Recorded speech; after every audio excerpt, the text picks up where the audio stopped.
Hi everyone, welcome to Simu's World. അപ്പോൾ നമ്മൾ ഇന്ന് വന്നിരിക്കുന്നത് വളരെ രുചികരമായ ഒരു ഈവനിങ് സ്നാക്സുമായിട്ടാണ്. ഇത് നമ്മൾ ഉണ്ടാക്കുന്നത് നല്ല നേന്ത്രപ്പഴം വെച്ചിട്ടാണ്. നമുക്കിപ്പോൾ മാർക്കറ്റിൽ പലതരത്തിലുള്ള പഴങ്ങൾ കിട്ടും, പക്ഷേ അതിലെല്ലാം വെച്ച് നേന്ത്രപ്പഴത്തിൽ ഈ വിഭവം ചെയ്തെടുക്കുന്നതാണ് ഏറ്റവും രുചി. കുട്ടികൾക്കും മുതിർന്നവർക്കും ഒക്കെ ഒരുപോലെ ഇഷ്ടപ്പെടുന്ന ഒരു ഈവനിങ് സ്നാക്കാണിത്. നിങ്ങളിതൊന്ന് ഉണ്ടാക്കി കഴിച്ചു നോക്കൂ, അപ്പോഴറിയാം. ഒന്ന് കഴിച്ചാൽ വീണ്ടും വീണ്ടും കഴിച്ചുകൊണ്ടേയിരിക്കാൻ തോന്നും.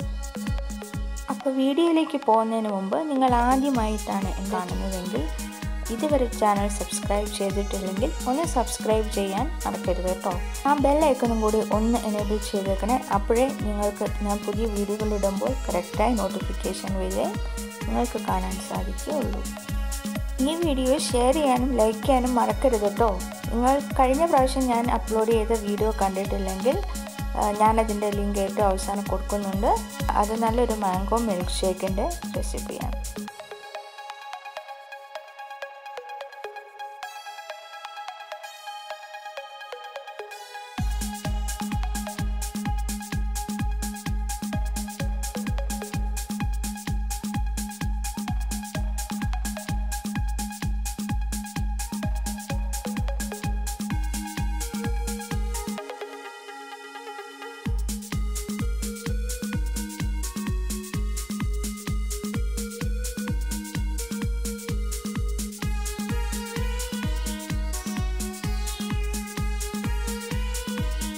ഈ വിഭവം എങ്ങനെയാണ് ഉണ്ടാക്കുന്നതെന്ന് നോക്കണ്ടേ? എന്നാൽ പിന്നെ നമുക്ക് വീഡിയോയിലേക്ക് പോകാം. ഇതുണ്ടാക്കാൻ വേണ്ടി ഞാനിവിടെ 3 നേന്ത്രപ്പഴമാണ് എടുത്തിരിക്കുന്നത്. ഒരുപാട് പഴുത്ത പഴമല്ല, എന്നാലും ഇടത്തരം രീതിയിൽ പഴുത്ത പഴം തന്നെയാണ്. നിങ്ങൾക്ക് കൂടുതൽ ഉണ്ടാക്കണമെങ്കിൽ കൂടുതൽ പഴം എടുക്കാം. ഞാനിപ്പോൾ ഇവിടെ 3 എണ്ണമാണ് എടുത്തിരിക്കുന്നത്. ഇനി നമുക്കിതിൻ്റെ 2 സൈഡും ഒന്ന് കട്ട് ചെയ്ത് കൊടുക്കാം. എന്നിട്ട് അതൊന്ന് നടുവേ മുറിച്ച് കൊടുക്കാം. ഞാൻ ആദ്യത്തെ പഴം കട്ട് ചെയ്തു, അതുപോലെ തന്നെ ബാക്കിയുള്ള പഴങ്ങളും 2 സൈഡും കട്ട് ചെയ്ത് കളഞ്ഞ് നടുവേ മുറിക്കാം. അങ്ങനെ എല്ലാ പഴങ്ങളും കട്ട് ചെയ്ത് കഴിഞ്ഞു. ഇനി കട്ട് ചെയ്തതിന് ശേഷം നമുക്കിതിൻ്റെ തൊലി ഒന്ന് മാറ്റി കൊടുക്കണം.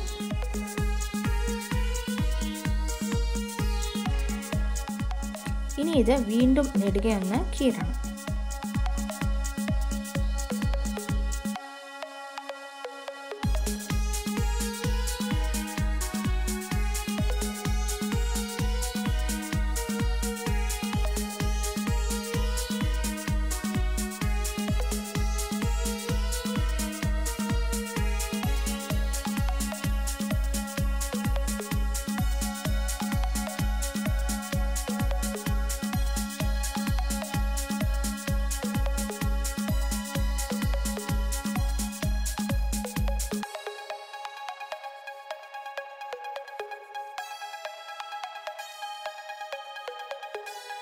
അങ്ങനെ എല്ലാ പഴവും ഇവിടെ കട്ട് ചെയ്ത് റെഡിയാക്കി വെച്ചിട്ടുണ്ട്. ഇനിയിപ്പോൾ ഇത് ഉണ്ടാക്കേണ്ട താമസമേ ഉള്ളൂ. ഉണ്ടാക്കാൻ വേണ്ടി ഒരു നോൺ സ്റ്റിക്ക് പാൻ അടുപ്പിൽ വെച്ച് അതിലേക്ക് 3 ടേബിൾ സ്പൂൺ നെയ്യ് ഒഴിക്കാം.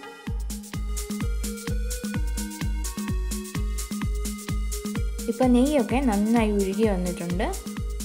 കട്ട് ചെയ്ത് വെച്ചിരിക്കുന്ന പഴങ്ങൾ ഓരോന്നായി ഇതിലേക്ക് ഇട്ട് കൊടുക്കാം.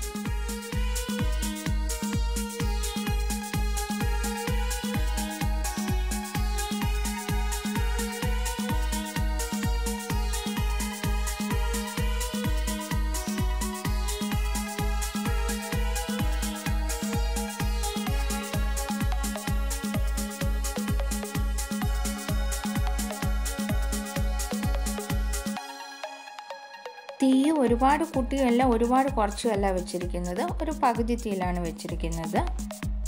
നമുക്കിത് 1-2 പ്രാവശ്യം തിരിച്ചും മറിച്ചും ഇട്ട് പൊരിച്ചെടുക്കേണ്ടി വരും. ഇത് നല്ലൊരു യെല്ലോ കളർ ആകുമ്പോൾ നമുക്ക് ആദ്യത്തെ പ്രാവശ്യം ഒന്ന് തിരിച്ചിട്ട് കൊടുക്കാം. നോക്കൂ, ഇപ്പോൾ ഇതൊരു നല്ല മഞ്ഞ നിറം വന്നിട്ടുണ്ട്.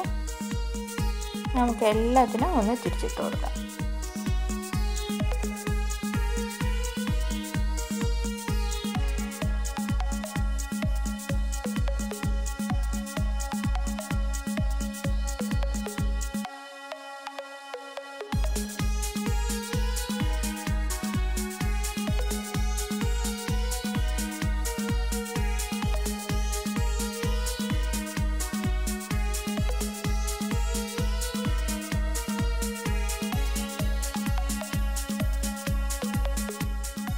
നമുക്ക് എല്ലാത്തിനെയും ഒന്നും കൂടി ഒന്ന് തിരിച്ചിട്ട് കൊടുക്കാം. ഇത് രണ്ടാമത്തെ പ്രാവശ്യമാണ് നമ്മൾ തിരിച്ചിട്ട് കൊടുക്കുന്നത്. ഇപ്പോൾ വളരെ നല്ല ഒരു കളർ വന്നതായി കാണാൻ സാധിക്കും നിങ്ങൾക്ക്.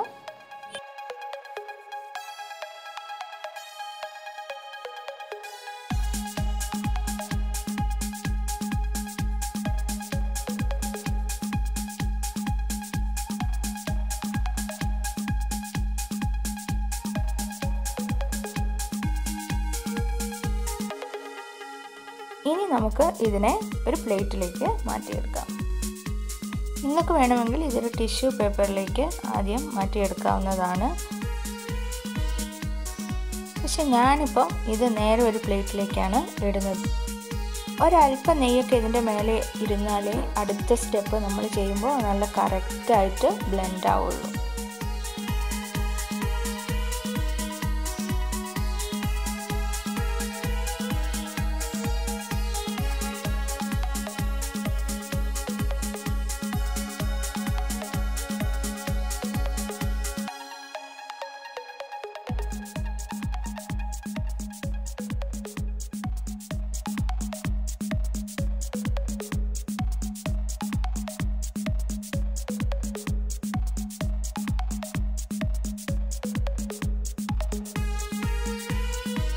അങ്ങനെ ഞാൻ എല്ലാം ഒരു പ്ലേറ്റിലേക്ക് മാറ്റിയിട്ടുണ്ട്.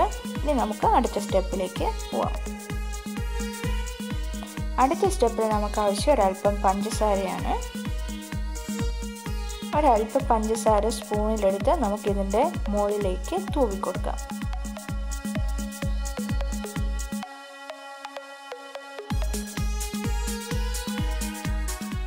നിങ്ങൾക്ക് കാണാം ഇപ്പോൾ ആ പഞ്ചസാര എങ്ങനെയാണ് നെയ്യിലേക്ക് കറക്റ്റായി അലിഞ്ഞു ചേരുന്നതെന്ന്. ഞാനിപ്പോൾ ഇവിടെ ഒരു 3 ടേബിൾ സ്പൂൺ പഞ്ചസാരയാണ് ഇതിന് മുകളിൽ തൂവാൻ ഉപയോഗിക്കുന്നത്. കുറച്ചെടുത്ത് നമുക്ക് ഇതിൻ്റെ മുകളിൽ തൂവി കൊടുക്കാം. നിങ്ങൾക്ക് മധുരം കൂടുതൽ വേണമെങ്കിൽ കൂടുതൽ പഞ്ചസാര ഉപയോഗിക്കാം കേട്ടോ. ഞാനിപ്പോൾ ഏതായാലും ഇവിടെ 3 ടേബിൾ സ്പൂൺ പഞ്ചസാരയെ ഉപയോഗിക്കുന്നുള്ളൂ.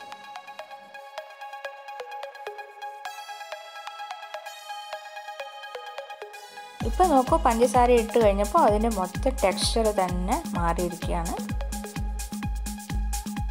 കുറച്ച് പഞ്ചസാര നല്ല നെയ്യിലും പഴത്തിലും നല്ല അലിഞ്ഞ്, എന്നാൽ കുറച്ച് പഞ്ചസാര നിങ്ങളുടെ വായിൽ കടിക്കാൻ കിട്ടുകയും ചെയ്യും. ഇനി ഞാനിത് വേറൊരു പാത്രത്തിലേക്ക് ഒന്ന് ട്രാൻസ്ഫർ ചെയ്യാം.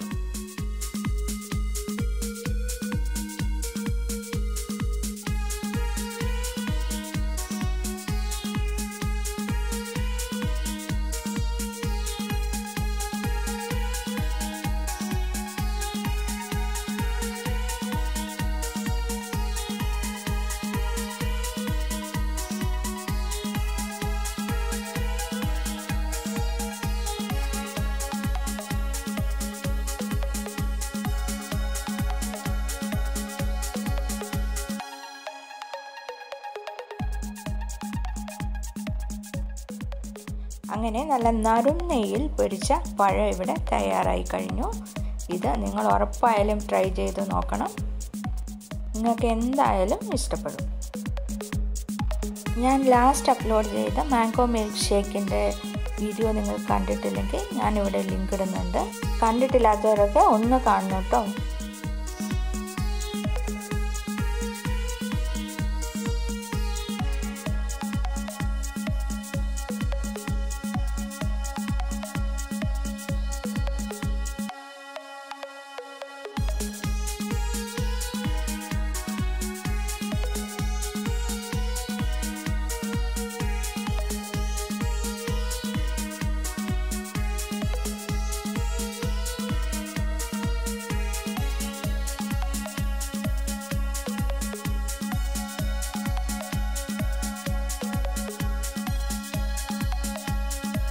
അപ്പോൾ ഞാൻ ഇനി പുതിയൊരു വീഡിയോയുമായി വരുന്നത് വരെ എല്ലാവർക്കും ബൈ.